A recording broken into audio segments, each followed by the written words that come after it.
আসসালামু আলাইকুম। আদরি ছোট্ট মানুষ। আদরি, তোমার বয়স কত বললা? 11। 11 বছর। সে ব্যবসা করে 2 বছর। মাত্র 400 টাকা পুঁজি নিয়ে ব্যবসা শুরু করছে। আলহামদুলিল্লাহ, প্রতিদিন তার ব্যবসা 800-1000 টাকা হয়।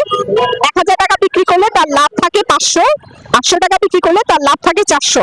সো এতটুকু বাচ্চা সে ব্যবসা করতেছে, কষ্ট করতেছে। আদরিকে পাবেন বসুন্ধরা সিটির সামনে। সব সময় আদরির কাছ থেকে গৃহস্থলী যে জিনিস আমরা রান্না করার সময় গরম জিনিস ধরার জন্য যে ব্যবহৃত হয়, এটাকে হাতা বলে কিংবা লুসলি বলে, এটা আপনি পাবেন। আদরি, কয়টা কত টাকা বাবা? 12 পিস 100 টাকা। 12 পিস মাত্র 100 টাকা। আদরিকে পাবেন। এরকম আদরির মতো অনেকেই আছে যারা আসলে দেখেন বাচ্চা শিশু পেটের দায়ে তারা ব্যবসা করে। আপনি এত টাকা শপিং করেছেন, অ্যাটলিস্ট ওদের সাহায্য করার জন্য ওদের কাছ থেকে এগুলো কেনা উচিত। তো আদরি, এটা আমাদের পেজের তরফ থেকে, আমাদের যে ইউটিউব আছে ওর তরফ থেকে তোমার জন্য ছোট্ট উপহার। তুমি খুশি? একটা ছবি নিব।